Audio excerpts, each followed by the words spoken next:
Alright, so this video is a long time coming. It should have been out a while ago, but I'm an easily distractible person. So, it, didn't come out a while ago. This is my review of the last in the trilogy of Steven Universe, The Light games. This is Unleash the Light. I talked about Save the Light and, to a lesser extent, Attack the Light in my review of Save the Light, which I'll try to remember to link here-ish. And I just gotta say, right out the gate, I'm really bummed that this is the last one.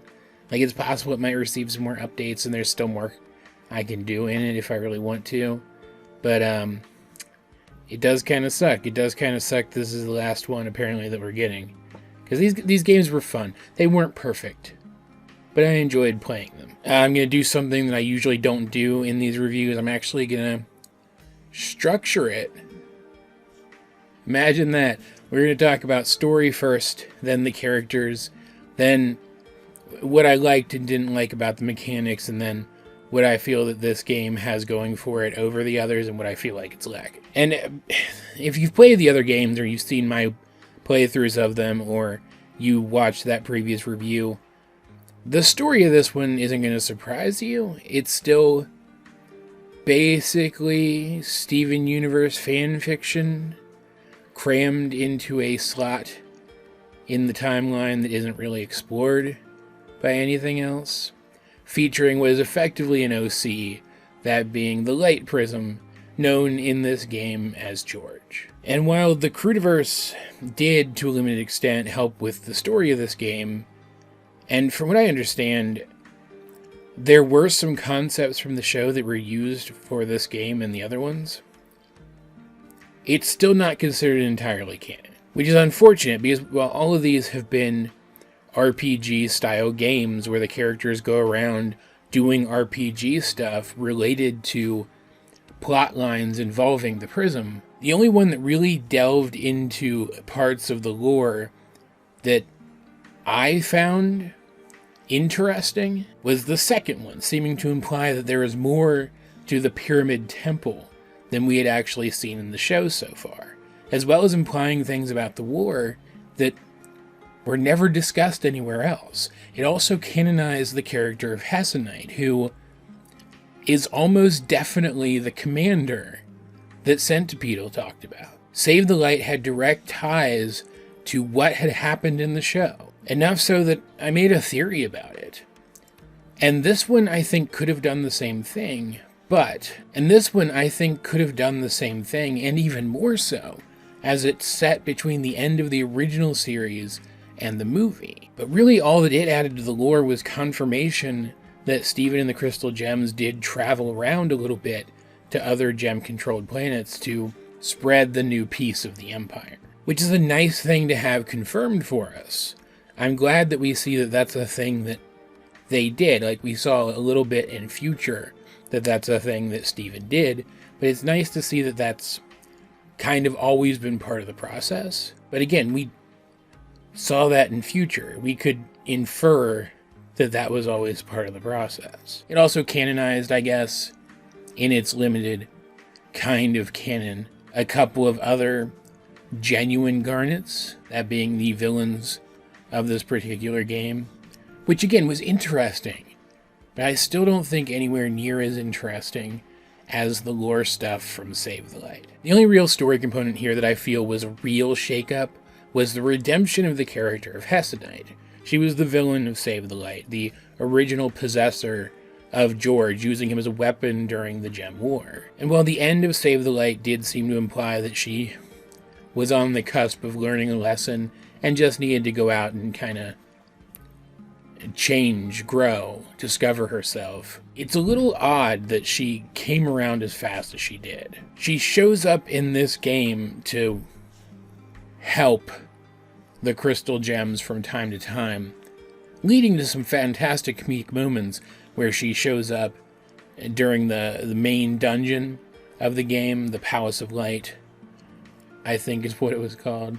I'm probably wrong about that now that I think about it, because I tend to make up my own names for a lot of the things in these games instead of actually reading the text. But she shows up at several points as you're progressing through this main dungeon of the game to tell you stuff, to give you information that you've already figured out, and it's absolutely hilarious. But I don't understand entirely why she's doing this. The game doesn't explain it. I was really hoping the game would explain it. I knew she was in it and that she wasn't a bad guy anymore. But it never really explains why, and I was hoping that it would explain why. But by the end, it does kind of turn everything on its head, where she hasn't been that genuinely helpful up to this point. She is helpful in the resolution of the game, which was pretty cool. And in the end, she does decide to stick around with the other two Garnets, and the possessors of two more light prisms, who you fight a few times across the course of this game, to try to redeem them the same way that she was redeemed. And this time George stays with her to help with that too. It's not like it's unsatisfying as its own self-contained thing. I just wish it hadn't been so self-contained. I wish it had affected more than it actually did, if that makes sense. Because quite simply, there's no growth for anybody else here, really, at all. The other characters are just the other characters. Like, even George, who is a very different person than he was last time we saw him, it doesn't really feel like he's developed at all. Because, frankly, the Prism didn't have a character prior to this. We get to know who he is. He's a bit anxious about his past. He doesn't like to fight anymore. But he still has special abilities because he's a Prism. And that's basically it. And like, everybody is characterized well. Steven is Steven, the crystal gems are the crystal gems. There's even some decent voice acting throughout this game by the main cast of the show. It just, I don't know how to describe it. I guess, even though I had some major issues with Save the Light, with the way it presented itself, the fact that you toggled between the characters in that game as you were running around doing stuff, and because we did learn some stuff about, like, Pearl's past, for example, through her interactions with Hessonite, it felt like something was happening with everybody. In this one, it doesn't, really. The only characters who really felt like characters here were Steven and George, and maybe Bismuth a little bit, because she did have to do some Bismuth-y stuff to try to deal with the other prisms, and then Hessonite and the other Garnets. Everybody else just kind of felt like vessels for special abilities during the actiony stuff, which, like, isn't the worst thing. RPGs, video game RPGs, don't tend to be the deepest things in terms of characterization. There's some exceptions. For the most part, they're not the deepest. But again, for a game set in that time, of that time skip between the original show and the movie, I was hoping for something. I was hoping they would give us some canon character development that we hadn't seen anywhere else for our main characters, and that just didn't really happen. In terms of mechanics, this game goes from being a console-esque game with free movement back to being a mobile game where you just kind of swipe between screens, which does detract from things a little bit. The puzzles are simpler now because there's no free exploration. Discovering secrets is simplified by quite a bit. There's no platforming. But if you guys recall my review of Save the Light, I didn't love those aspects. I thought they were fine, except for the platforming. I thought that was a nightmare. But I could take them or leave them. The best thing about the game being as open as it was that you got to pretty freely explore some areas of Steven's world that we don't get a good look at in the show. You got to run pretty freely around Beach City, for example, and I definitely miss that. This game doesn't have a hub world akin to Beach City and Save the Light, like Save the Light did. But honestly, as someone who doesn't really care that much about exploring to find secrets in a game like this, or these, because there's three of them, I was never going to 100% a game like Save the Light anyway. I was far more likely to at least come close to fully completing a more simple game like this one, and I did come very close to 100%ing this game just through normal play.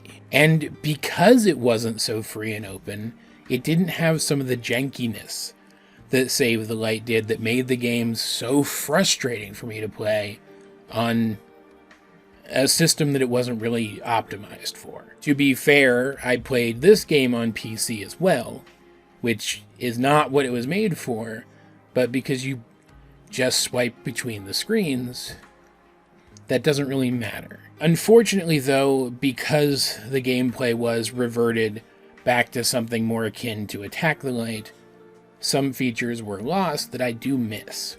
First of all, there's no semi-real-time combat in this one, and there's no, knocking your opponents back and off cliffs and stuff to use the environment against them. We're back to purely turn-based combat where the only real way to get anything done is just using the base attributes of your moves. And that does kind of suck, because just like both of the past games, the balancing in this one isn't great. I will give it that it feels more polished than Attack the Light.